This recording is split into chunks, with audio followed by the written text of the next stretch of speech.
L'horloge numérique sur la table de nuit brillait 3h17 du matin quand j'ai entendu la clé tâtonner dans la serrure.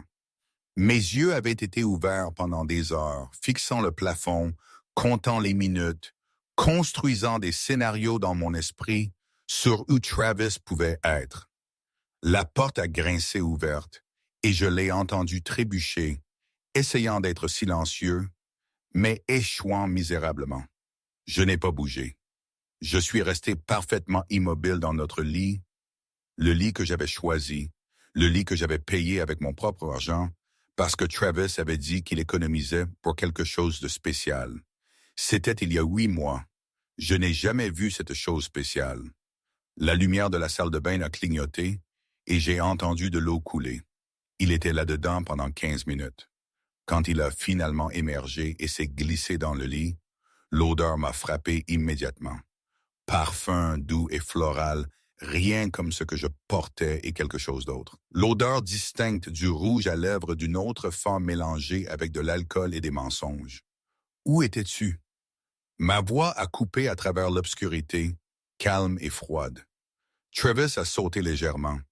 Je pensais que tu dormais. Où étais-tu? Il a soupiré. Ce soupir agacé qu'il me donnait de plus en plus dernièrement. Celui qui disait que j'étais déraisonnable de poser des questions de baise. Dehors avec des amis, tu sais, ayant une vie, quelque chose que tu devrais essayer. Je me suis assise et ai allumé la lampe de chevet. La lumière a inondé la pièce et je l'ai vue clairement.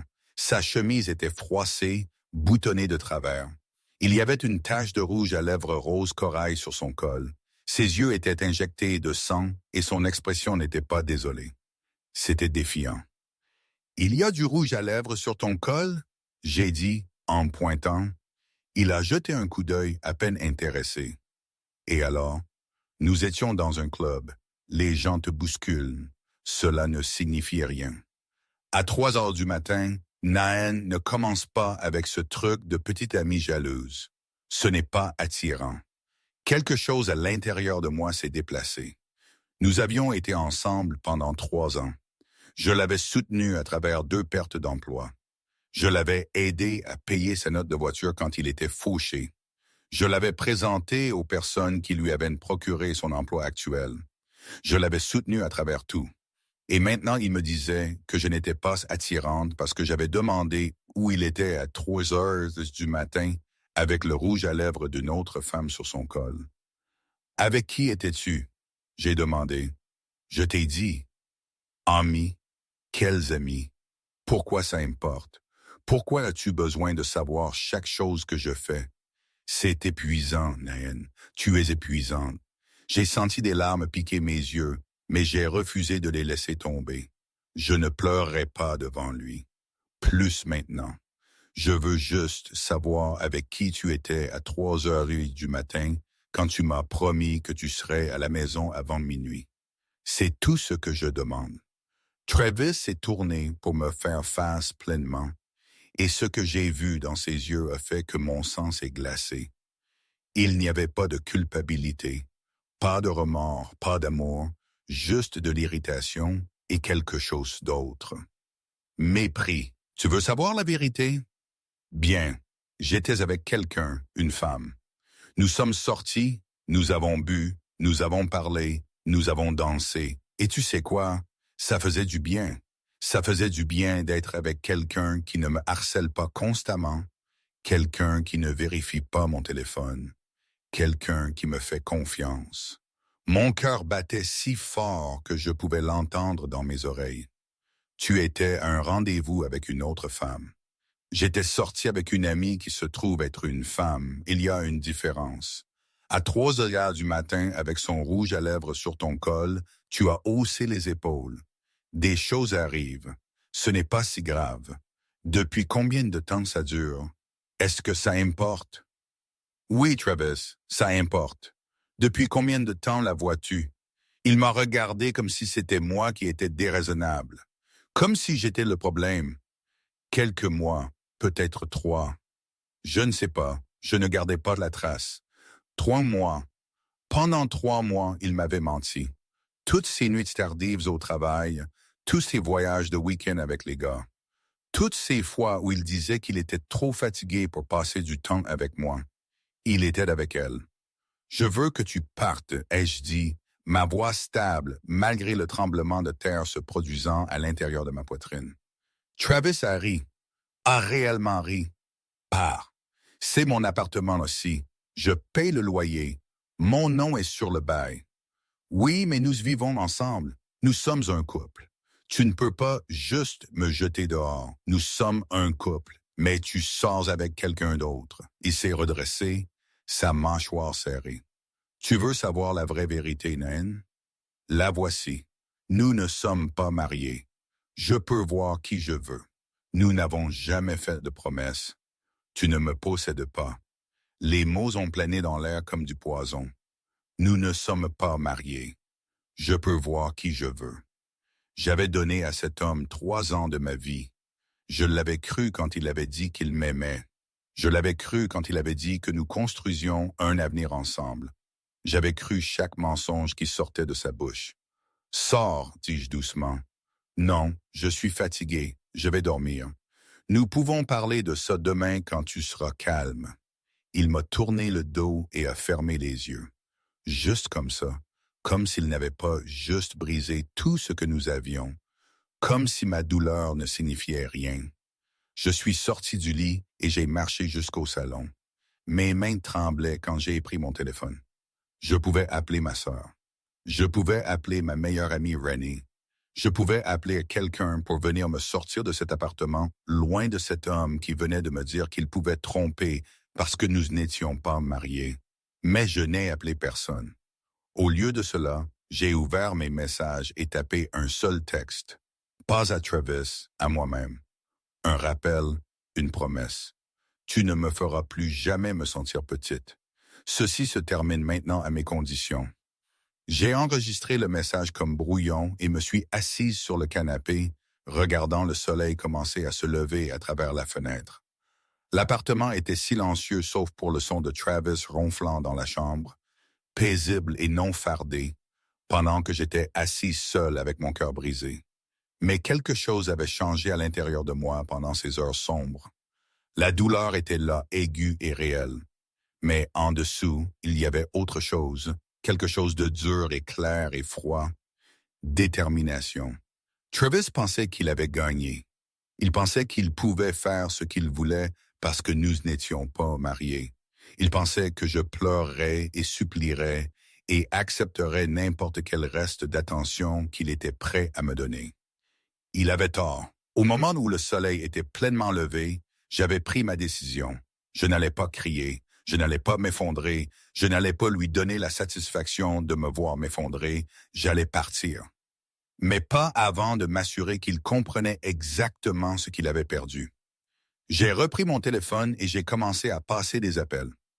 D'abord à ma banque, puis à un avocat que ma sœur avait recommandé il y a des mois, quand j'ai commencé à avoir des doutes sur Travis, puis à une installation de stockage. Travis avait dit que nous n'étions pas mariés, donc je ne pouvais pas le tenir à des promesses.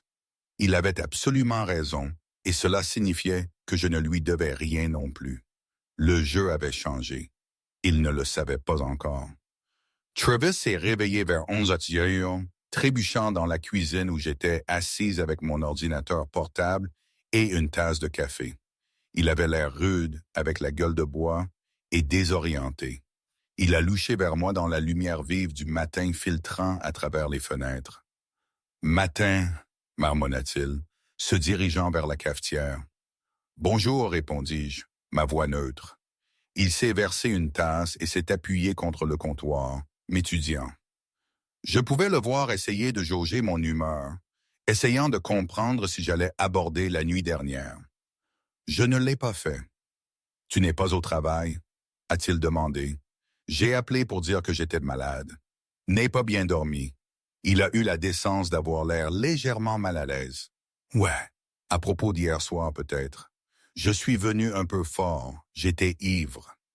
C'est bon, dis-je, simplement, retournant mon attention à mon ordinateur portable. C'est bon, il a eu l'air surpris. Oui, tu t'es exprimé clairement. Nous ne sommes pas mariés. Tu peux faire ce que tu veux. Je pouvais le sentir me fixer, confus par ma réponse calme. Il avait attendu des larmes. Il avait attendu une bagarre. Il m'avait attendu à le supplier d'arrêter de la voir. « Alors, nous sommes bons ?» a-t-il demandé prudemment.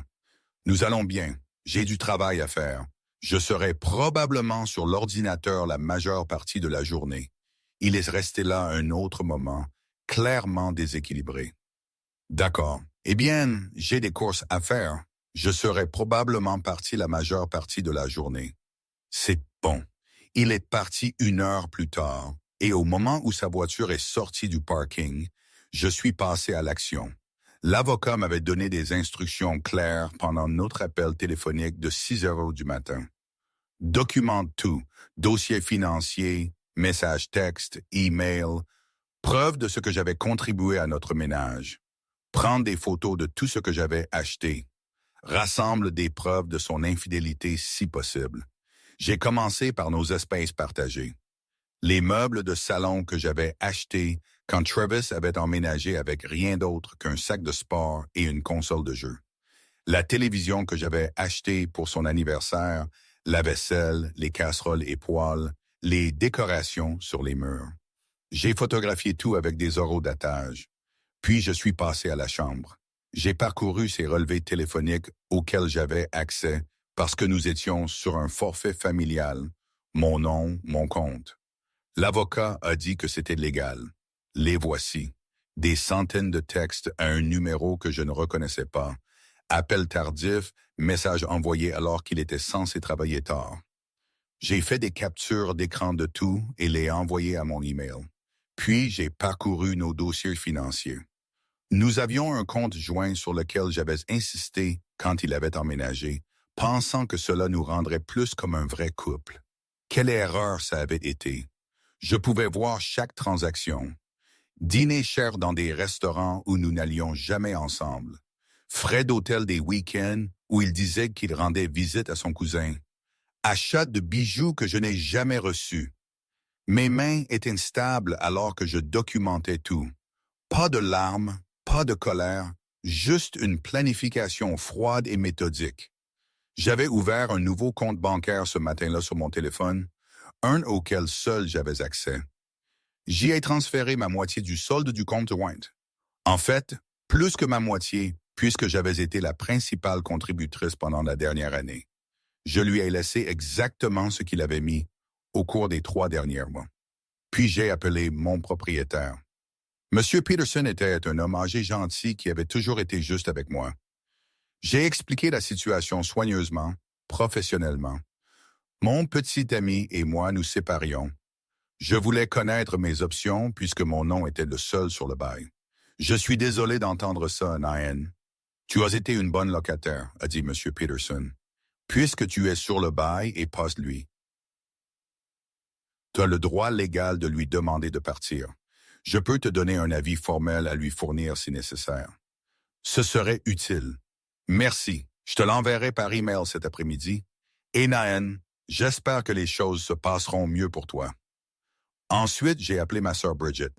Elle a répondu à la première sonnerie. « Hey, quoi de neuf? J'ai besoin d'une faveur. Peux-tu m'aider à déménager des choses ce week-end? » Déménager des choses, tu le quittes. L'espoir dans sa voix était clair. Bridget n'avait jamais aimé Travis. « Oui, mais j'ai besoin que tu ne le dises à personne encore. Pas même à maman. Je dois faire ça discrètement. » « Bien sûr, tout ce dont tu as besoin. Je suis fier de toi, Nyan. » Ces mots ont presque brisé mon extérieur calme. Presque. Mais j'ai tenu bon. Merci. Je te texterai les détails. Au moment où Travis est rentré ce soir-là, j'avais loué un garde-meuble, organisé un camion de déménagement pour le samedi suivant et consulté mon avocat au sujet de l'avis formel d'expulsion que je servirais à Travis. « Comment était ta journée? » a-t-il demandé, laissant tomber ses clés sur le comptoir. « Productive, répondis-je. J'ai beaucoup fait. » Il a souri, clairement soulagé que je ne mentionne pas son affaire à nouveau. « C'est bon. Que veux-tu pour le dîner? Je n'ai pas faim. J'irai probablement me coucher tôt. » D'accord, je commanderai quelque chose pour moi alors. Je l'ai regardé faire défiler son téléphone, Probablement en lui envoyant un message, et je n'ai absolument rien ressenti. L'homme que j'avais aimé était parti. Peut-être qu'il n'avait jamais existé du tout. Ce qui restait était un étranger qui m'avait utilisé et pensait qu'il pouvait continuer à le faire parce que j'avais été trop amoureuse pour voir la vérité. Mais je le voyais maintenant, clair comme du cristal. Au cours des jours suivants, j'ai continué mes préparatifs silencieux. J'ai contacté les compagnies de services publics et retiré Travis de tous les comptes où je l'avais ajouté. J'ai changé mes mots de passe sur tout. J'ai fait des copies de tous les documents importants. J'ai parcouru l'appartement et séparé ce qui était à moi de ce qui était à lui. Travis n'a rien remarqué. Il était trop occupé à vivre sa double vie, trop confiant que j'avais accepté sa trahison, trop certain que je ne partirais jamais. Le jeudi soir, René a appelé. « Phil, je n'ai pas eu de tes nouvelles de toute la semaine. Tout va bien? » J'avais évité mes amis, sachant que si je leur parlais, je pourrais m'effondrer, mais j'avais besoin que René sache. « Peux-tu venir samedi matin vers 10 heures? » « Bien sûr. » « Qu'est-ce qui se passe? Je quitte Travis. J'ai besoin d'aide pour emballer. Il y a eu une longue pause. Il était temps. Je serai là. Vendredi soir, Travis est rentré tôt. Il était de bonne humeur, chantant en même temps que la musique sur son téléphone. « Hey, tu veux regarder un film ce soir? » « Comme au bon vieux temps, a-t-il demandé. L'audace de cet homme. « Bien sûr, dis-je. » Nous sommes assis sur le canapé que j'avais acheté et avons regardé une comédie. Travis a ri et a essayé de mettre son bras autour de moi. Je l'ai laissé ne ressentant rien d'autre que du dégoût. « C'est agréable, a-t-il dit pendant un moment calme. J'ai l'impression que nous ne nous sommes pas juste vus depuis toujours. Parce que tu as été avec elle, ai-je pensé. Mais je n'ai rien dit. Quand le film s'est terminé, il a embrassé mon front.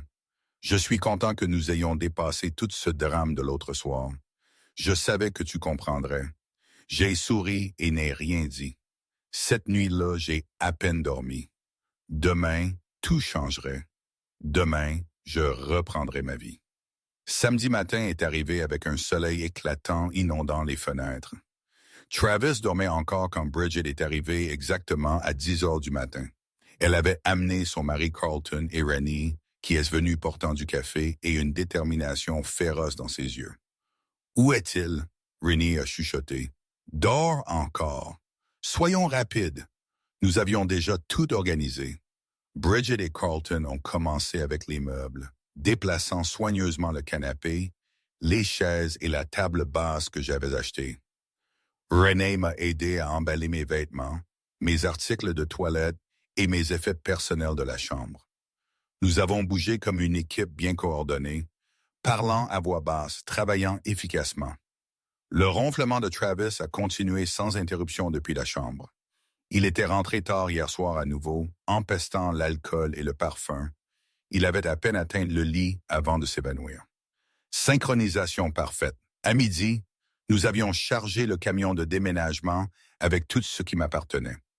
L'appartement semblait vide avec seulement les maigres affaires de Travis restant. Sa console de jeu, ses vêtements, son bureau abîmé et son matelas qu'il avait apporté de son ancien logement.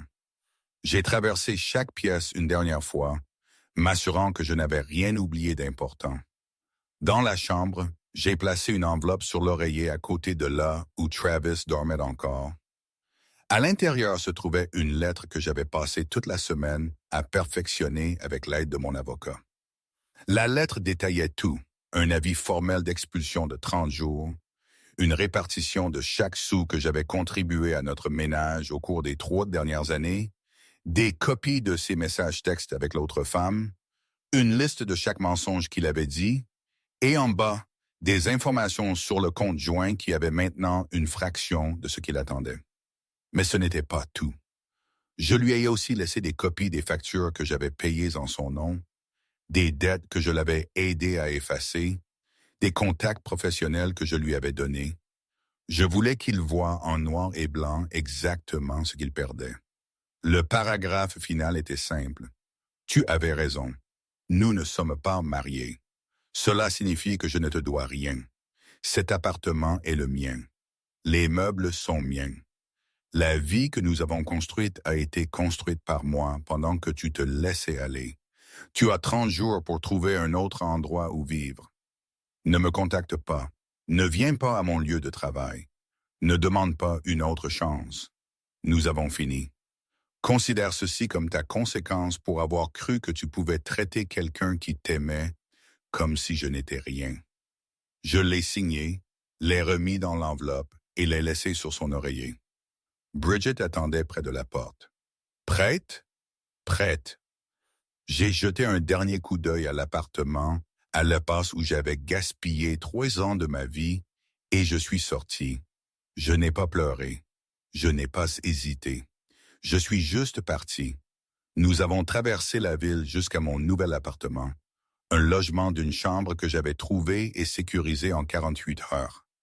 C'était plus petit que ce que j'avais partagé avec Travis, mais c'était le mien. Tout à moi. Personne à qui rendre des comptes, personne à soutenir, personne à me mentir. Bridget, Carlton et Renee m'ont aidé à tout décharger. Nous avons travaillé pendant des heures à arranger les meubles, à accrocher des tableaux, à faire en sorte que l'espace se sente comme à la maison. Cet endroit est vraiment agréable, a dit Renee, reculant pour admirer le salon que nous venions d'aménager. Ça te ressemble. Elle avait raison. Tout était propre et lumineux. J'avais peint les murs d'une couleur bleu doux avant d'emménager. Les fenêtres laissaient entrer la lumière naturelle. C'était paisible. Merci à vous tous de m'avoir aidé, dis-je, regardant les 3 personnes qui avaient tout laissé tomber pour me soutenir. C'est ce que fait la famille, a dit Carlton, me tirant dans une étreinte. Et ta famille. Le soir, ils étaient tous partis, et j'étais seul dans mon nouvel espace.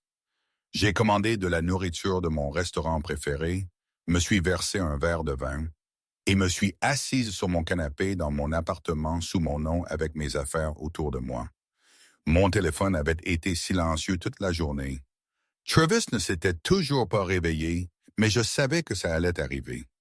À 20h47, mon téléphone a commencé à sonner. Le nom de Travis a clignoté sur l'écran. Je l'ai regardé sonner jusqu'à ce qu'il aille à la messagerie vocale. Puis il a sonné encore et encore et encore. Après le 5e appel, les messages textes ont commencé. Qu'est-ce que tu fous, Nayan? Où es-tu? Appelle-moi tout de suite, c'est fou. Tu ne peux pas juste tout prendre. Nous devons parler de ça. Où es-tu? J'ai bloqué son numéro et suis retourné à mon dîner. 10 minutes plus tard, mon téléphone a sonné à nouveau. Un numéro que je ne reconnaissais pas. J'ai répondu, sachant que c'était lui. Nine, qu'est-ce que c'est? Une sorte de blague. Pas de blague, Travis. Lis la lettre. Je l'ai lue. C'est insensé. Tu ne peux pas me jeter dehors. Nous vivons ensemble. Tu ne vis plus là. Moi, oui. Ton nom n'a jamais été sur le bail. Tu as 30 jours. Mais où suis-je censé aller? Ce n'est pas mon problème. Tu aurais dû y penser avant de décider que nous n'étions pas assez sérieux pour que tu sois fidèle. Naën, allez, nous pouvons arranger ça. Non, nous ne pouvons pas. Ne m'appelle plus. J'ai raccroché et bloqué ce numéro aussi. Au cours de l'heure suivante, il a essayé d'appeler depuis différents numéros. Il a envoyé des emails. Il a même essayé de m'envoyer des messages sur les médias sociaux. J'ai bloqué chaque tentative. Finalement, mon téléphone a sonné avec un numéro. J'ai reconnu sa mère, Patricia. J'ai répondu, « Naën, chérie, Travis vient de m'appeler très contrarié. Il a dit, « Tu l'as jeté dehors. » Qu'est-ce qui se passe? Je m'étais toujours bien entendu avec Patricia. C'était une femme gentille qui avait élevé Travis seul après que son père soit parti. Elle méritait de connaître la vérité. Patricia, je suis désolé qu'il t'ait dérangé. La vérité est que Travis me trompe depuis des mois. Quand je l'ai confronté, il m'a dit que nous n'étions pas mariés, donc il pouvait voir qui il voulait. J'ai décidé qu'il avait raison. Puisque nous ne sommes pas mariés, je ne lui dois pas mon appartement, ni mon soutien, ni rien d'autre. Alors, je suis parti. Il a 30 jours pour trouver un autre endroit où vivre. Il y a eu un long silence à l'autre bout. Il t'a trompé? Oui, avec une autre femme depuis au moins 3 mois que je sache. Oh, Nan, Je suis tellement désolé. Je ne savais pas. Il ne m'a pas dit cette partie. Il a juste dit que tu étais déraisonnable. Je suis sûr que c'est sa version. Mais j'ai toutes les preuves. Message texte, reçu, tout. Je ne suis pas la méchante ici. Non, tu ne l'es pas. Tu as absolument raison de le quitter. Je suis désolé, chérie. Je le suis vraiment. Je pensais que vous deux étiez bien ensemble. Je pensais qu'il avait finalement trouvé quelqu'un qui le ferait grandir. J'ai essayé. Mais tu ne peux pas faire en sorte que quelqu'un t'aime comme tu mérites d'être aimé. C'est vrai. Eh bien, je ne te dérangerai plus. J'espère que tu trouveras le bonheur, Naïn. Tu le mérites. Merci, Patricia. Prends soin de toi. Après que nous ayons raccroché, j'ai éteint mon téléphone complètement et me suis fait couler un bain. Je me suis trempé dans l'eau chaude, laissant la tension de la semaine passée s'apaiser enfin de mon corps. C'était fait. J'étais libre. Travis aurait à faire face à ce qu'il avait fait. Il aurait à trouver sa vie sans que je le soutienne. Il aurait à vivre avec les conséquences, et moi, j'allais reconstruire. J'allais me souvenir de qui j'étais avant de le rencontrer. J'allais devenir la femme que j'étais toujours censée être, la femme qui n'acceptait pas moins que ce qu'elle méritait. 3 semaines s'étaient écoulées depuis que j'avais quitté Travis, et je commençais à me sentir moi-même à nouveau. Les premiers jours avaient été difficiles, remplis de moments où je me demandais si j'avais fait la bonne chose. Mais chaque fois que le doute s'insinuait, je me souvenais de son visage cette nuit-là, du mépris dans ses yeux, de la cruauté désinvolte dans sa voix. Nous ne sommes pas mariés. Je peux voir qui je veux. Ces mots avaient brisé quelque chose en moi, mais ils m'avaient aussi libéré. Je me réveillais chaque matin dans mon appartement paisible, faisais du café dans ma cuisine tranquille et me préparais pour le travail sans que personne ne me demande où j'allais ou quand je serais de retour. La liberté était enivrante. Rainey m'avait appelé quotidiennement, s'assurant que je mangeais et ne sombrais pas dans la tristesse. Elle m'a invité à un brunch à notre endroit préféré en centre-ville. « Tu as l'air différente », a-t-elle dit, m'étudiant à travers la table. Plus légère d'une certaine manière. Je me sens plus légère, je l'admets. C'est comme si j'avais porté ce poids lourd pendant des années et je ne m'en étais même pas rendu compte avant de le déposer. C'est parce que Travis était le poids. Phil, je ne t'ai jamais dit ça, mais je ne l'ai jamais aimé. Il a toujours eu l'air de te faire une faveur en étant avec toi au lieu de l'inverse. J'ai pensé à ça. C'était vrai. Travis avait toujours agi comme si je devais être reconnaissante de sa présence dans ma vie. Dans ma vie, même si c'était moi qui payais tout, soutenais ses rêves et supportais ses humeurs. « Pourquoi n'as-tu rien dit ?» j'ai demandé. « Parce que tu l'aimais. Et parfois les gens ont besoin de comprendre les choses par eux-mêmes. Je suis juste contente que tu aies finalement vu ce que j'ai vu. » Mon téléphone a vibré avec une notification. Un email de mon avocat. Je l'ai scanné rapidement et j'ai souri. « Qu'est-ce que c'est ?» Rainey a demandé. Travis a officiellement déménagé de l'appartement. Le propriétaire l'a confirmé et il a signé le document renonçant à toute réclamation sur ma propriété. C'est super. T'a-t-il causé des ennuis? Il a essayé. Il n'arrêtait pas d'appeler depuis différents numéros apparaissant au complexe d'appartements. Monsieur Peterson a en fait dû menacer d'appeler la police, mais finalement il a abandonné et a emménagé avec sa mère. Bien, peut-être que Patricia va le raisonner. Après le brunch, Rainey m'a convaincu d'aller faire du shopping. « Tu as besoin de nouvelles choses pour ta nouvelle vie », a-t-elle insisté. Nous avons passé l'après-midi dans les magasins à essayer des vêtements qui me faisaient réellement me sentir bien. Pendant des années, Travis avait fait des commentaires sur ce que je portais. Trop clair, trop serré, trop. J'avais commencé à m'habiller pour éviter ces critiques, choisissant des couleurs sourdes et des coupes amples qui cachaient mon corps. Mais aujourd'hui, j'ai acheté une robe rouge qui épousait mes courbes, une blouse verte qui faisait rayonner ma peau, un jean bleu qui allait parfaitement.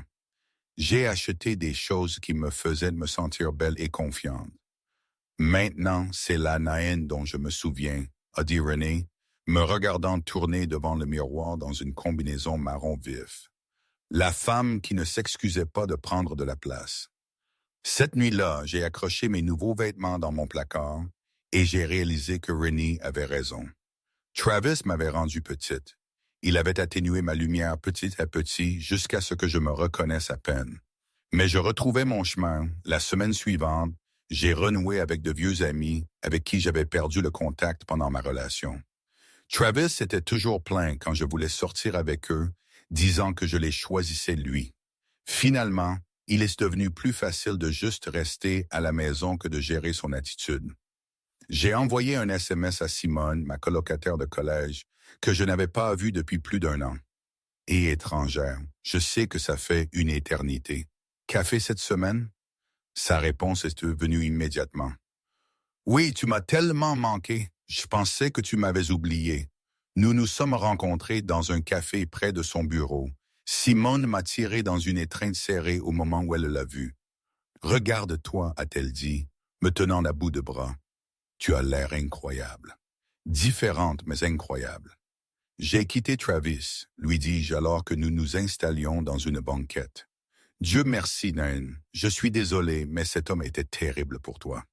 Chaque fois que nous essayions tous de passer du temps ensemble, il trouvait un moyen de te faire partir tôt ou de te faire sentir coupable de vouloir passer du temps avec nous. Je sais. Je le vois maintenant. Je ne sais pas pourquoi je ne pouvais pas le voir à l'époque. Parce que tu l'aimais. L'amour nous rend aveugles parfois. Mais l'important est que tu t'en sois sorti. Nous avons parlé pendant 2 heures, rattrapant tout ce que j'avais manqué.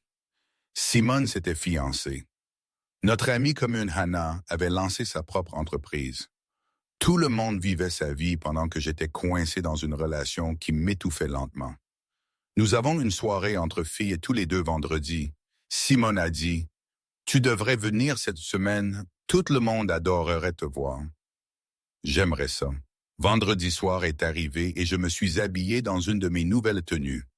Une robe verte qui me faisait me sentir confiante et belle. J'ai conduit jusqu'au restaurant où mes amis se réunissaient, nerveuses mais excitées. Au moment où je suis entré, j'ai été entouré de visages familiers. Anna, Simone, Tiffany et Léon se sont tous précipités, me tirant dans des étreintes et parlant l'un sur l'autre. « Tu nous as tellement manqué, » a dit Anna. « Où étais-tu? » Tiffany a exigé. « Je suis désolé, » dis-je, sentant des larmes piquer mes yeux. « Je suis désolé d'avoir disparu. J'étais dans une mauvaise situation et je ne savais pas comment m'en sortir. »« Mais tu es sorti maintenant, » a dit Lawson fermement.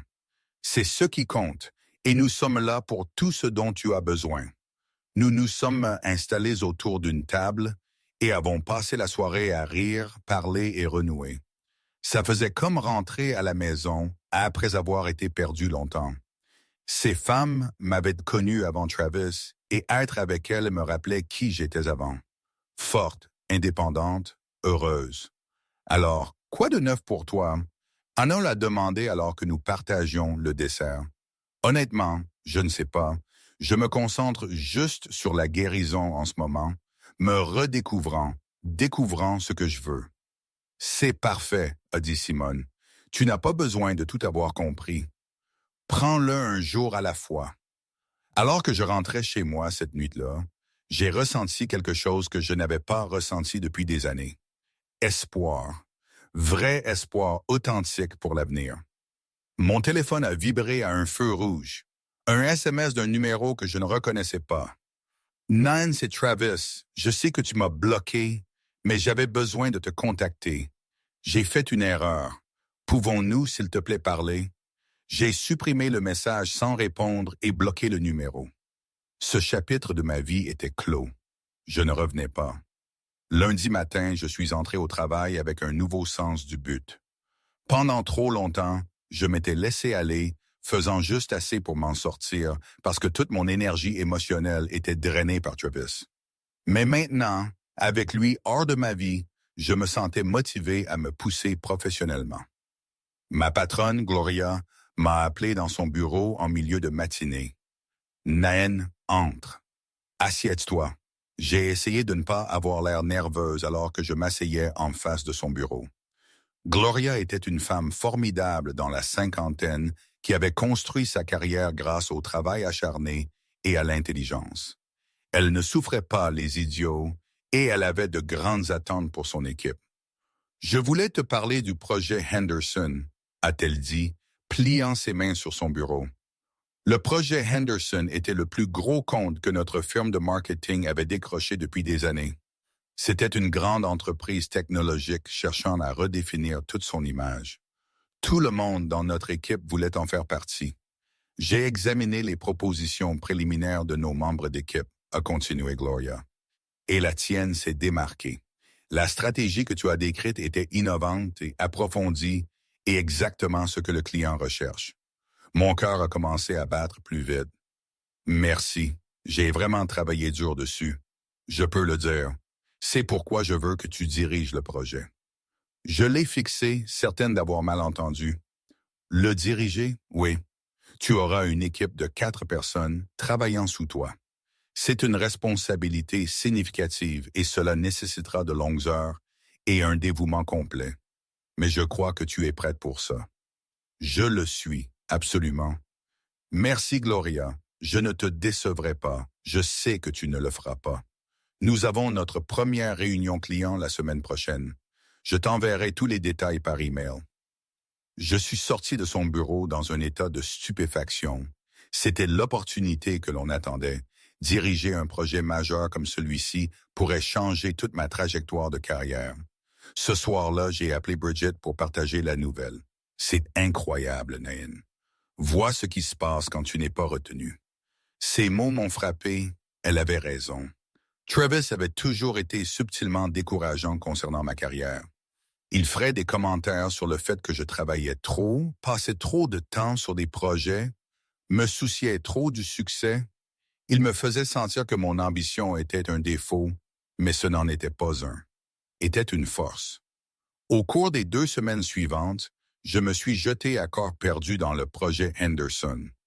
J'ai assemblé mon équipe, organisé des réunions, développé des stratégies complètes et travaillé tard dans la nuit à perfectionner notre approche. Mais contrairement à avant, je ne rentrais pas chez moi auprès de quelqu'un qui en voulait à mon succès. Je rentrais chez moi dans mon appartement paisible, où je pouvais travailler sans critique ni culpabilité. Le jour de la présentation client est arrivé. Je portais ma robe rouge, celle qui me faisait me sentir puissante. Mon équipe et moi sommes entrés dans la salle de conférence où 3 cadres de Henderson Tech attendaient. Bonjour, je suis Nayan Roberts et je vais vous présenter notre stratégie de rebranding aujourd'hui. Pendant l'heure suivante, j'ai présenté notre vision avec confiance et clarté. Mon équipe s'était préparée méticuleusement et ça se voyait. Les cadres ont posé des questions réfléchies auxquelles j'ai répondu sans hésitation. À la fin de la présentation, je pouvais voir l'approbation dans leurs yeux. C'est un excellent travail, a dit le PDG. Vous avez clairement compris ce que nous essayons d'accomplir. Nous aimerions avancer avec votre entreprise. Gloria m'a souri de l'autre côté de la table. Nous sommes ravis de nous associer à vous. Après le départ des clients, Gloria m'a tiré à part. C'était magistral, Nain. Tu as dominé cette pièce. Je suis impressionné. Merci. J'avais une super équipe qui me soutenait. Une super équipe a besoin d'un super leader. Tu t'es prouvé aujourd'hui. Je veux discuter de ton avenir avec cette entreprise. Je pense à créer un poste de stratège senior. Tu gérerais plusieurs comptes et encadrerais des membres d'équipe junior. Es-tu intéressé? Absolument. Bien. Déjeunons la semaine prochaine pour discuter des détails et de la rémunération. J'ai quitté le bureau en marchant sur les nuages. Une promotion, une augmentation significative, une reconnaissance pour mon travail. Tout ce vers quoi j'avais travaillé se concrétisait enfin. Cette nuit-là, mes amis ont insisté pour m'emmener fêter. Nous sommes allés dans un bon restaurant en centre-ville, habillés et prêts à passer un bon moment. À Nain, Simone a levé son verre, qui montre à tout le monde de quoi elle est capable. À Nain, les autres ont fait écho. Alors que nous mangions et rions, j'ai regardé autour de la table ces femmes incroyables qui m'avaient accueilli de nouveau dans leur vie sans jugement. J'ai pensé à ma nouvelle promotion, mon appartement paisible. mon compte bancaire croissant que je contrôlais complètement. J'avais pensé que le départ de Travis me détruirait. Mais au lieu de cela, cela m'avait libéré pour devenir la personne que j'étais toujours censé être. Mon téléphone a vibré. Un autre numéro inconnu. Un autre texte de Travis. J'ai entendu parler de ta promotion. Félicitations. J'ai toujours su que tu étais talentueuse. Tu me manques. J'ai fait une énorme erreur. S'il te plaît, donne-moi une autre chance. J'ai lu le message et n'ai ressenti rien d'autre que de la pitié. Il avait entendu parler de mon succès et me voulait soudainement de retour. Pas parce qu'il m'aimait, pas parce qu'il avait réalisé ce qu'il avait perdu, mais parce qu'il voyait ce que je devenais sans lui et voulait en faire partie. J'ai montré le message à Rennie. « Bloque-le », a-t-elle dit immédiatement. « Il ne mérite même pas une seconde de ton temps. » Déjà fait. Bien. Maintenant, oublie-le et profite de ta soirée. Il s'agit de toi et de ton succès. Elle avait raison. J'ai supprimé le message, bloqué le numéro et reporté mon attention sur mes amis, sur ma célébration, sur ma nouvelle vie. Travis était mon passé et mon avenir semblait plus lumineux que jamais. Je n'ai pas cherché d'informations sur Travis. Je n'avais aucun intérêt à savoir comment il allait ou ce qu'il faisait. Mais l'information a une façon de te trouver, surtout dans une ville où des connexions mutuelles existent encore. Ça a commencé par un SMS de Patricia, la mère de Travis. « Naën, je sais que tu ne veux probablement pas entendre parler de moi, mais je voulais te faire savoir que je comprends pourquoi tu as quitté mon fils. Tu m'as tout dit, je l'ai élevé mieux que ça, et j'ai honte de son comportement. J'espère que tu vas bien. Tu mérites tout le bonheur du monde. » J'ai apprécié son message et répondu gentiment, la remerciant de m'avoir contacté.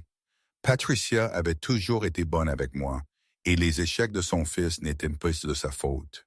Quelques jours plus tard, Rennie est venue à mon appartement avec une bouteille de vin et des nouvelles. « Tu ne vas jamais croire ce que j'ai entendu », a-t-elle dit, s'installant sur mon canapé. « Quoi? Travis a été viré de son travail. » J'ai levé les yeux des documents de travail que je révisais. « Quoi?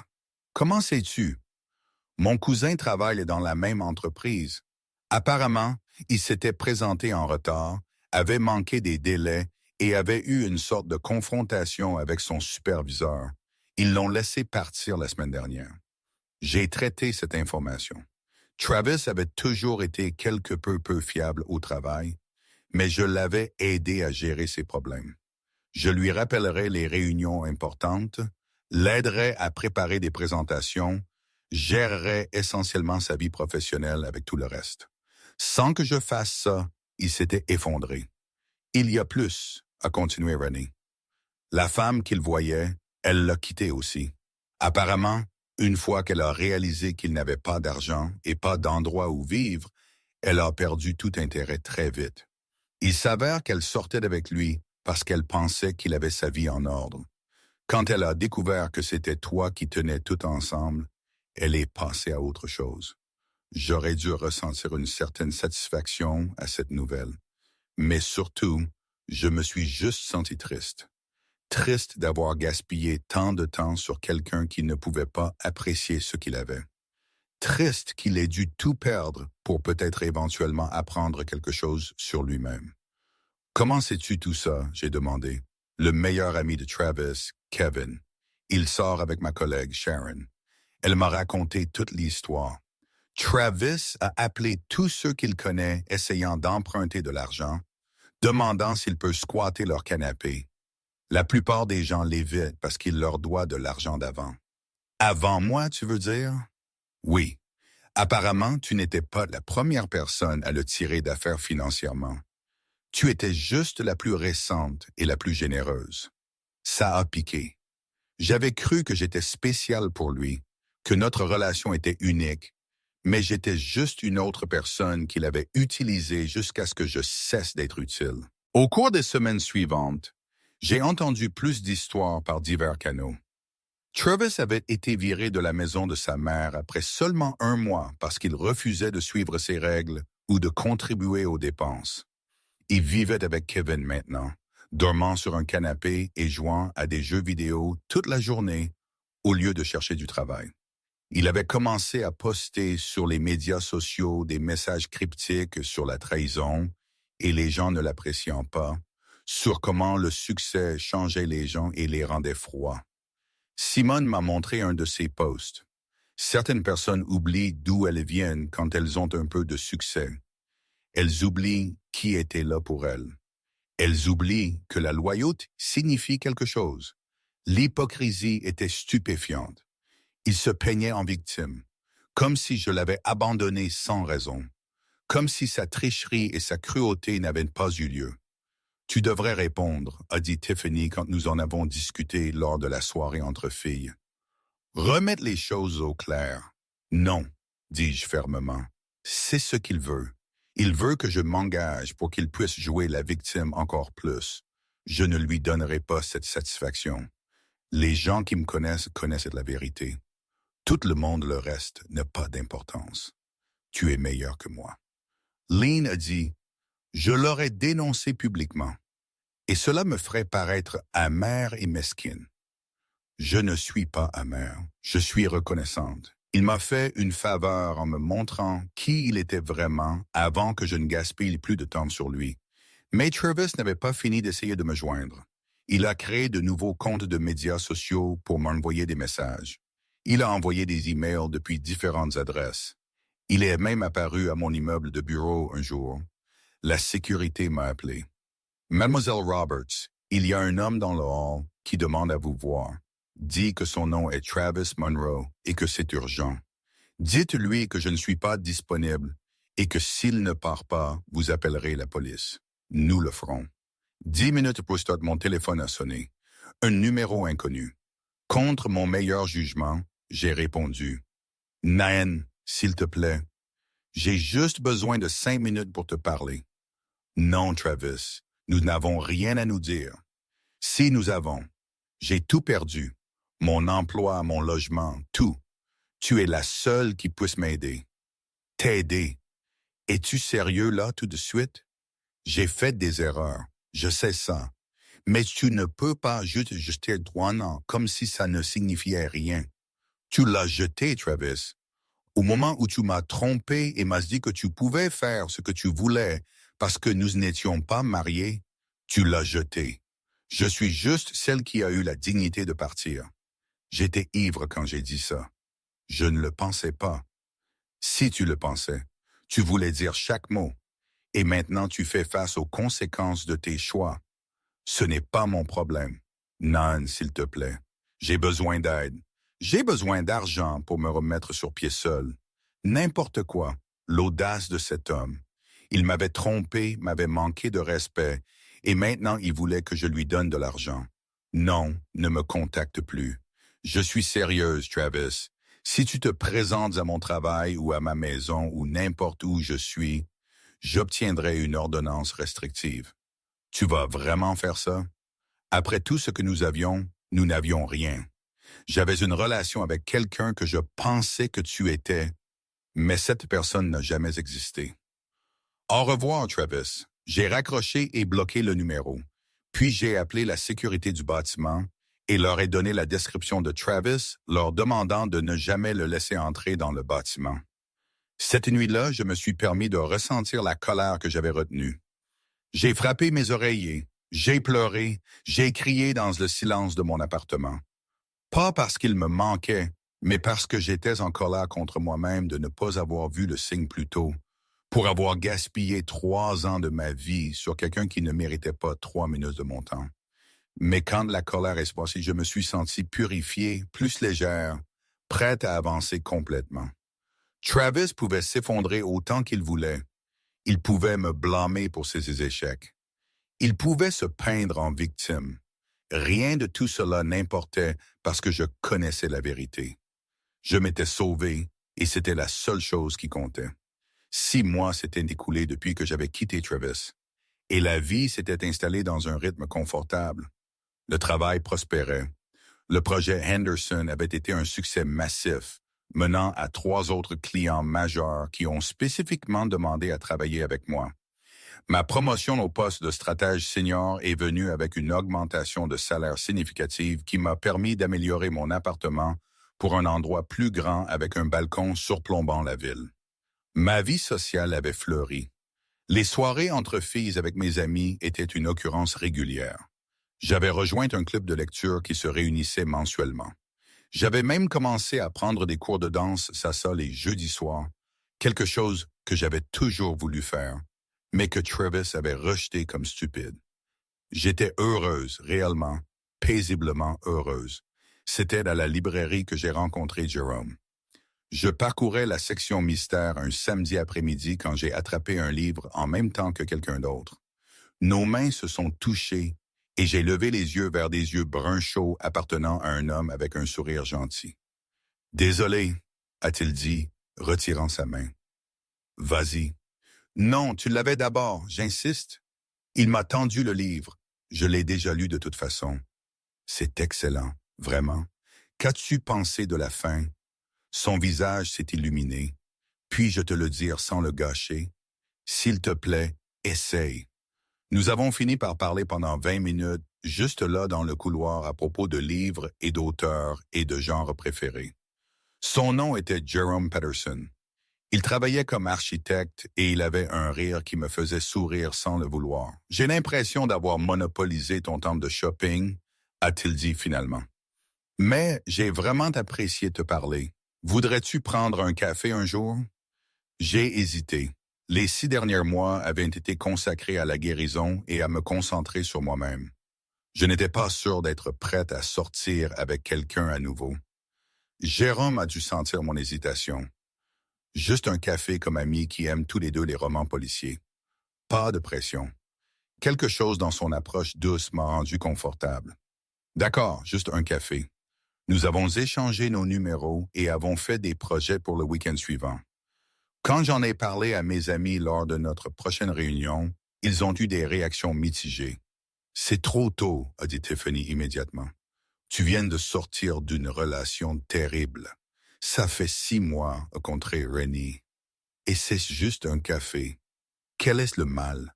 Le mal est qu'elle pourrait ne pas être prête et pourrait finir blessée à nouveau, a argumenté Tiffany. Ou a interjeté Simone. Elle pourrait rencontrer quelqu'un qui lui montre à quoi ressemble réellement une bonne relation. Tout le monde n'est pas comme Travis. J'ai apprécié qu'elle se soucie, mais je devais faire confiance à mon propre jugement. C'est un café avec quelqu'un qui semble gentil. Je ne planifie pas notre mariage. J'ai juste une conversation. Le rendez-vous café s'est transformé en une conversation de 3 heures qui a coulé facilement. Jérôme était réfléchi et drôle. Il écoutait quand je parlais et posait des questions sincères sur ma vie. Il m'a parlé de son travail de conception de bâtiments durables et de sa passion pour le mentorat des jeunes architectes. « Je dois admettre quelque chose, » a-t-il dit vers la fin. « Je t'ai vu dans cette librairie il y a 3 semaines. J'y suis retourné tous les samedis, espérant te croiser à nouveau. » J'ai souri. C'est soit très doux, soit légèrement préoccupant. J'espère doux. Il a souri. Je n'approche généralement pas les gens dans les librairies, mais il y avait quelque chose dans la façon dont tu lisais les 4e de couverture si attentivement, considérant vraiment chaque livre. Ça semblait être quelqu'un qui prend les choses au sérieux de bonne manière. Je prends les choses au sérieux. Certaines personnes le disent trop sérieusement. Je pense qu'il n'y a rien de mal à se soucier des choses. La bonne personne appréciera ça chez toi. Nous avons commencé à nous voir régulièrement. Les rendez-vous café sont devenus des rendez-vous dîner. Les rendez-vous dîner sont devenus des activités de week-end. Jérôme m'a présenté des expositions d'architecture et de nouveaux restaurants. Je l'ai présenté à mon club de lecture et à mes amis, mais j'étais prudente, méfiante. Je gardais ma garde levée, cherchant des drapeaux rouges pour des signes que Jérôme pourrait être un autre Travis. Il ne l'était pas. Quand je devais travailler tard, Jérôme comprenait et ne me faisait jamais sentir coupable.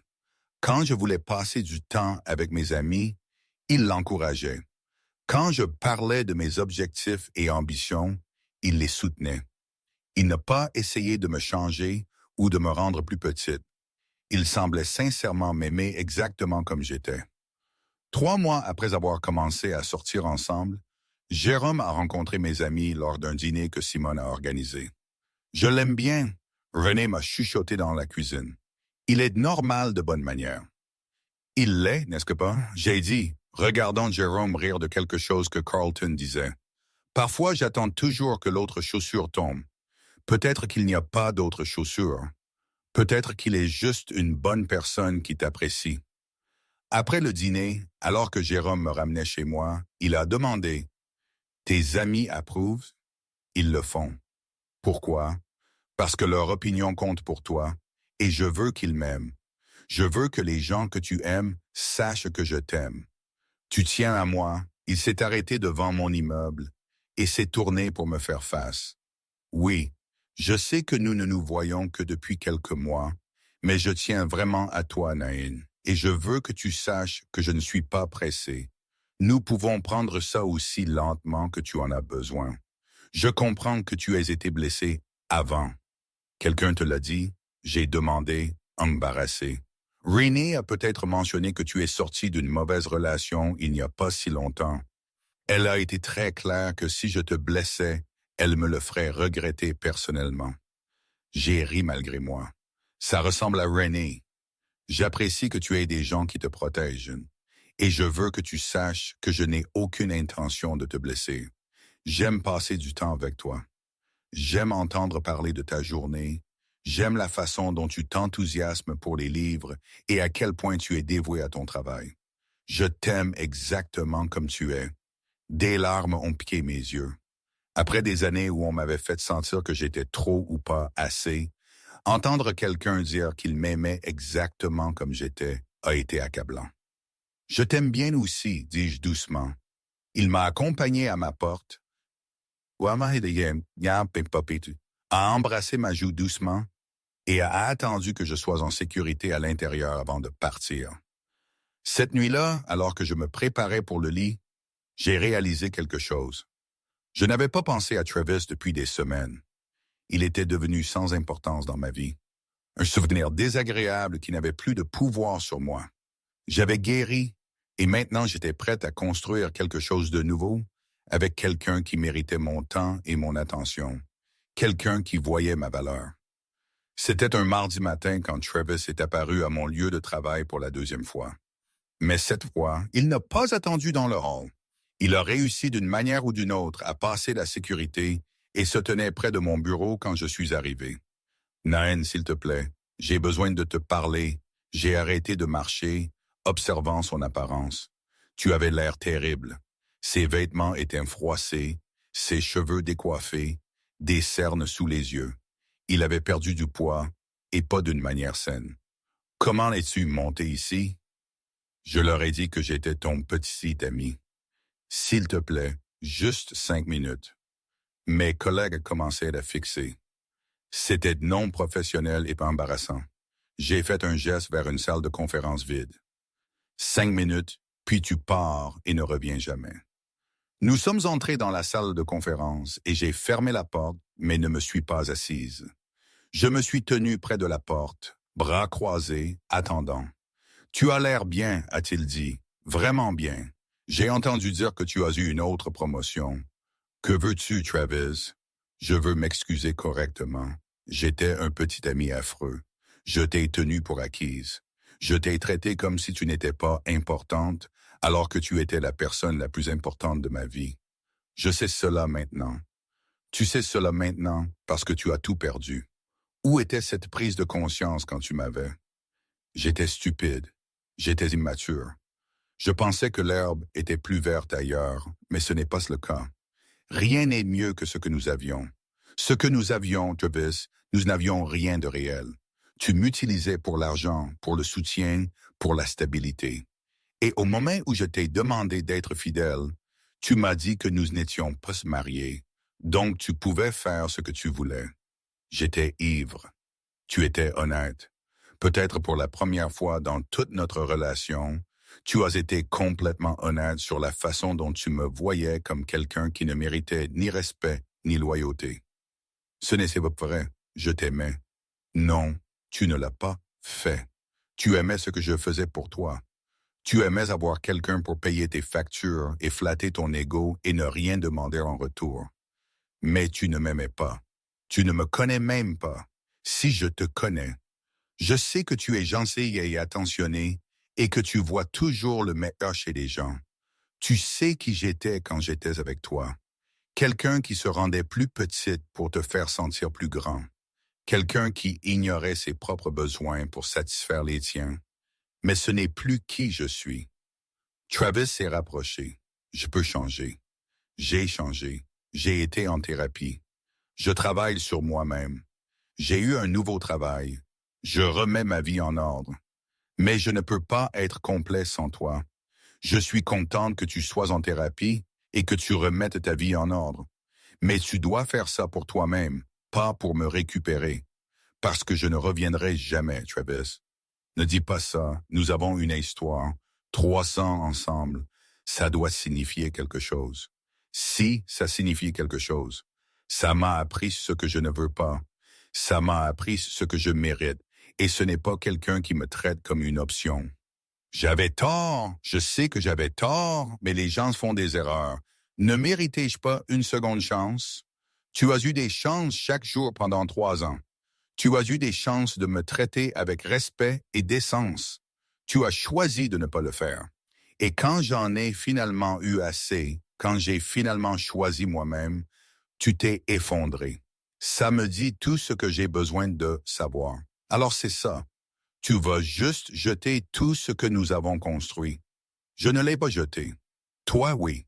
Au moment où tu as triché, au moment où tu m'as dit que nous n'étions pas sérieux. Au moment où tu m'as fait sentir que t'aimer était un fardeau au lieu d'un cadeau, j'ai fait une erreur, multiples erreurs sur des mois. Ce n'est pas une erreur, Travis, c'est un schéma. C'est qui tu es. Son expression est passée de suppliante et en colère. Alors, tu es trop bien pour moi maintenant. C'est ça? Tu as eu ta promotion chic et ta nouvelle vie et soudain je ne suis pas assez bien. J'ai toujours été trop bien pour toi. Je ne le savais juste pas. Tu as fait en sorte que je ne le sache pas. Tu m'as gardé insécure et incertaine pour que je reste et continue à prendre soin de toi. Mais je me suis réveillé et je ne vais jamais me rendormir. Il y a quelqu'un d'autre, n'est-ce pas? C'est pourquoi tu ne vas même pas envisager de me donner une autre chance. Qu'il y ait quelqu'un d'autre ou non ne te regarde pas. Nous ne sommes pas ensemble. Nous ne serons plus jamais ensemble. Tu dois accepter ça et passer à autre chose. Je ne peux pas passer à autre chose. Je t'aime. Non, Travis, tu aimes l'idée de moi. Tu aimes avoir quelqu'un sur qui compter, mais tu ne m'aimes pas. Si tu m'aimais, tu ne m'aurais jamais traité comme tu l'as fait. Quelqu'un a frappé à la porte de la salle de conférence. C'était Gloria. Naën, tout va bien? Oui, Monsieur Monroe partait juste. Gloria a regardé Travis avec une expression qui pouvait geler l'eau. La sécurité est en chemin. Le visage de Travis a rougi d'embarras. Ce n'est pas nécessaire. Je pars. Il a regardé une dernière fois. Je suis vraiment désolé pour tout. Je crois que tu es désolé. Désolé d'avoir perdu ce que tu avais, mais pas assez désolé pour m'avoir mieux traité quand ça comptait. Au revoir, Travis. Il est sorti de la salle de conférence, a dépassé Gloria et vers les ascenseurs. Je l'ai regardé partir, ne ressentant rien d'autre que du soulagement. Gloria s'est tournée vers moi. Tu vas bien? Je vais bien. C'était mon ex. Il a du mal à accepter que c'est fini. Je m'assurerai que la sécurité ait sa description et sa photo. Il ne dépassera plus le hall. Merci. De retour dans mon bureau, je me suis assise à mon bureau et j'ai pris une profonde inspiration. Mes mains tremblaient légèrement à cause de l'adrénaline, mais mon esprit était clair. C'était une clôture. Vraie clôture. Travis ne pouvait plus m'atteindre émotionnellement. Il n'avait plus aucun pouvoir sur moi. Quels que soient les sentiments que j'avais autrefois eus pour lui étaient complètement partis, remplacés par l'indifférence et un peu de pitié. Mon téléphone a vibré. Un SMS de Jérôme. Déjeuner aujourd'hui. J'ai trouvé un nouveau restaurant que je pense que tu aimeras. J'ai souri et tapé en retour. Oui, j'aurais bien besoin de bonne compagnie. Alors que je retournais au travail, me préparant pour ma réunion de l'après-midi avec un nouveau client, j'ai réalisé quelque chose d'important. Travis se présentant avait été un test. Un test de si j'avais vraiment tourné la page, si j'avais encore une faiblesse pour lui, s'il pouvait me manipuler pour me ramener dans sa vie. J'avais réussi. La porte de ce chapitre de ma vie était fermée et verrouillée, et j'avais jeté la clé. La cérémonie annuelle des prix d'excellence en marketing se tenait au Grand Hôtel en centre-ville. C'était le plus grand événement de l'industrie où les meilleures campagnes et stratèges étaient reconnus. J'avais été nominé dans la catégorie Leader émergent pour mon travail sur la refonte de la marque Henderson Tech. Je n'avais pas m'attendu à gagner. Les autres nominés étaient des gens avec 10-15 ans d'expérience, mais Gloria avait insisté pour que j'y assiste. Tu appartiens à cette pièce, Naën, possède-le. Je portais une magnifique robe bleue que j'avais trouvée dans une boutique avec René. C'était élégant et professionnel, mais ça me faisait me sentir belle. Jérôme était mon rendez-vous, l'air beau dans son costume. Tu vas gagner, a-t-il dit alors que nous entrions dans la salle de bal. Tu ne sais pas ça. Si, je sais. J'ai vu ton travail. Je t'ai entendu parler de tes campagnes. Tu es brillante dans ce que tu fais. Mes collègues de travail étaient assis à une table près de l'avant. Gloria avait réservé des places pour toute notre équipe.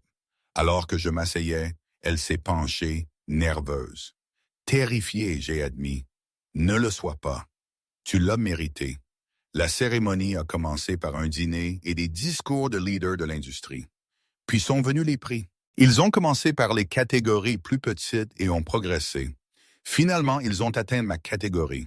Et maintenant, le prix du leader émergent en stratégie marketing.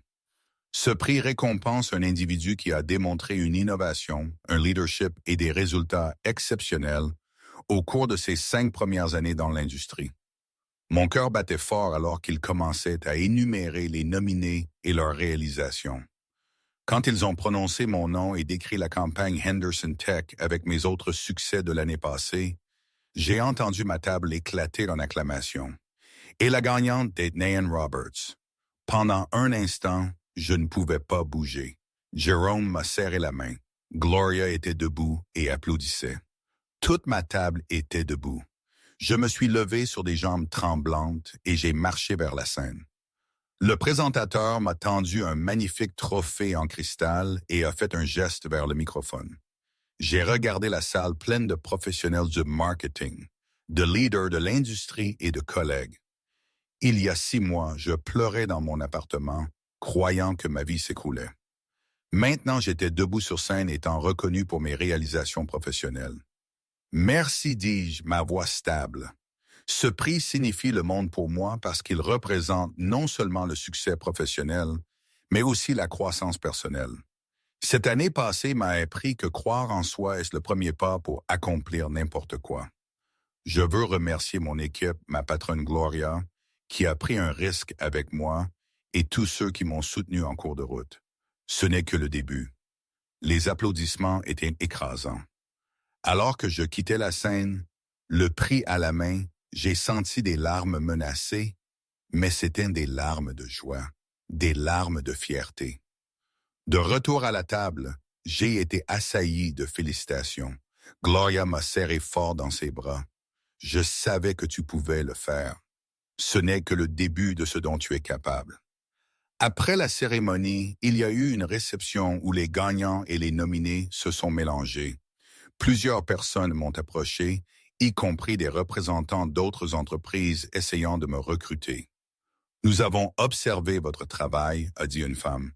Si jamais vous êtes intéressé par de nouvelles opportunités, nous serions ravis de parler. Je les ai remerciés poliment, mais je n'avais aucune intention de partir. J'étais heureuse là où je travaillais avec des gens qui me valorisaient. Jérôme et moi avons quitté la réception vers 22 heures, dit-on. Dans la voiture, il s'est penché et a pris ma main. Je suis si fier de toi. Merci d'être ici ce soir.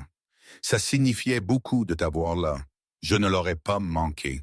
Te voir accepter ce prix, voir à quel point tu es respecté, à quel point tu as progressé. C'est inspirant. Parfois, je ne peux toujours pas croire que c'est ma vie maintenant. Il y a un an, j'étais dans un endroit si sombre. Il y a un an, tu étais assez forte pour quitter une situation qui ne te servait pas. Cela a demandé du courage. Tout le bien qui se passe maintenant est parce que tu t'es choisi toi-même. Il avait raison. Rien de tout cela n'aurait été possible si j'étais resté avec Travis. Il aurait trouvé un moyen de diminuer cette réussite, de me faire sentir que ce n'était pas si important, de se centrer lui-même dans mon moment de triomphe. Mais Travis n'était plus du tout près de ma vie. Il était une note de bas de page dans mon histoire, rien de plus. La semaine suivante, mon prix a été présenté dans plusieurs publications de l'industrie. Ma firme l'a utilisé dans ses matériaux de marketing. J'ai reçu des messages LinkedIn de gens me félicitant et me demandant des conseils. Et à travers tout cela, je suis resté ancré. Je savais que le succès n'était pas seulement une question de prix et de reconnaissance. Il s'agissait de construire une vie qui se sentait authentique et épanouissante. Il s'agissait de s'entourer de personnes qui célébraient tes victoires au lieu de les diminuer. Il s'agissait de connaître sa valeur et de refuser de se contenter de moins.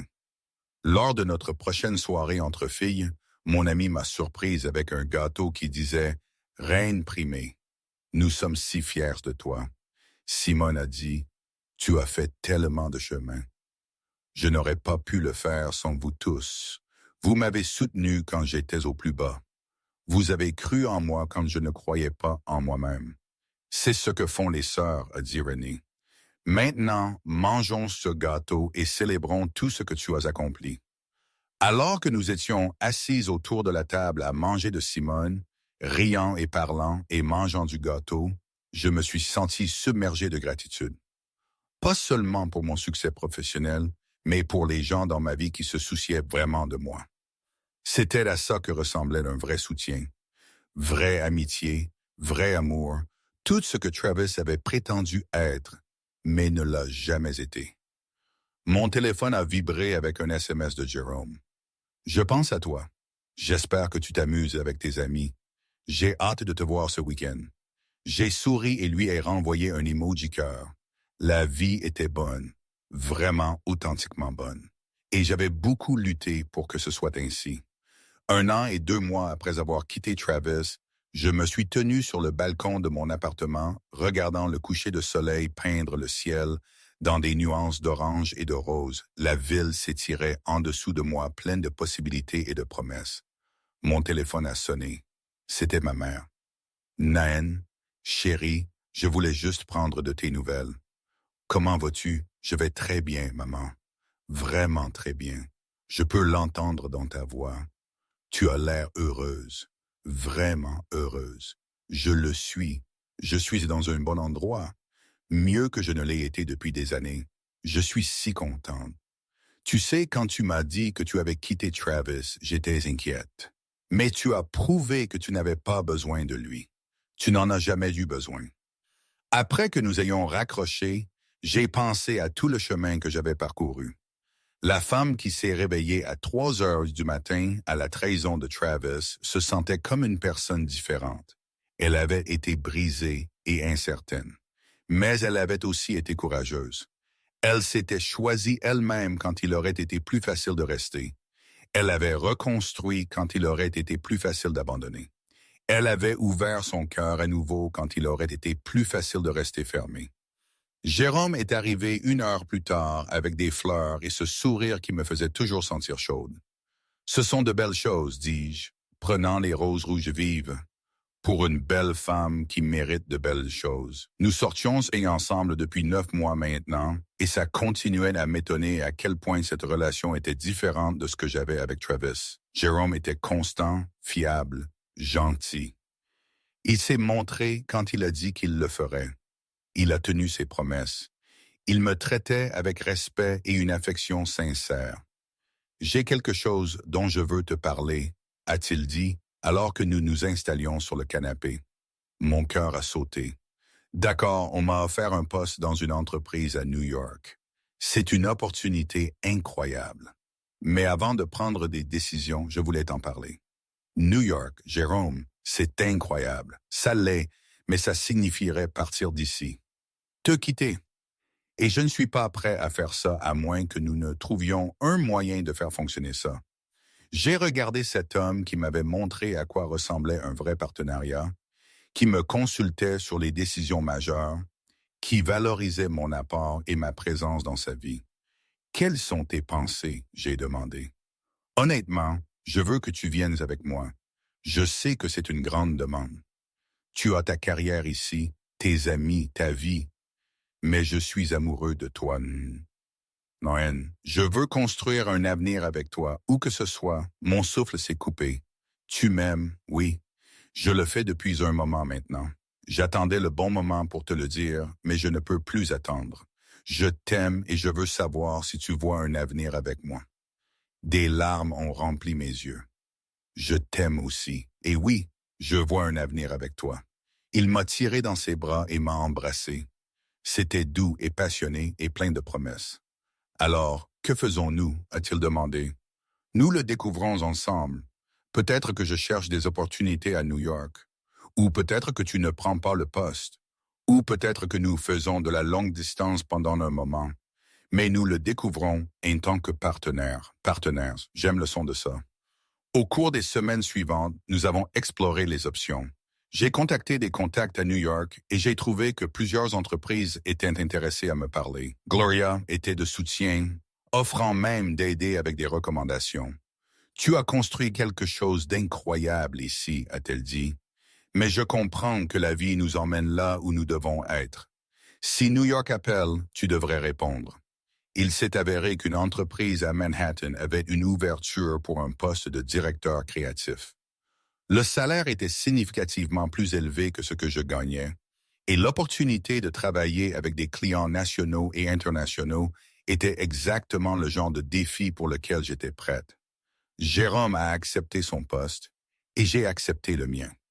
Nous avons décidé de déménager ensemble pour commencer ce nouveau chapitre en tant que couple. La veille du déménagement, mes amis m'ont fait une fête d'adieu. « Tu vas nous manquer tellement », a dit Anna, me serrant fort dans ses bras. « Vous allez tous me manquer aussi, mais je viendrai vous voir, et vous feriez mieux de venir me voir à New York. »« Oh, nous le ferons », a promis René. « Nous en ferons un voyage entre filles. » Alors que je regardais autour de ces femmes incroyables qui m'avaient soutenu pendant mes moments les plus sombres et célébrer mes victoires, je me suis senti submergé d'amour. « Merci, dis-je, pour tout.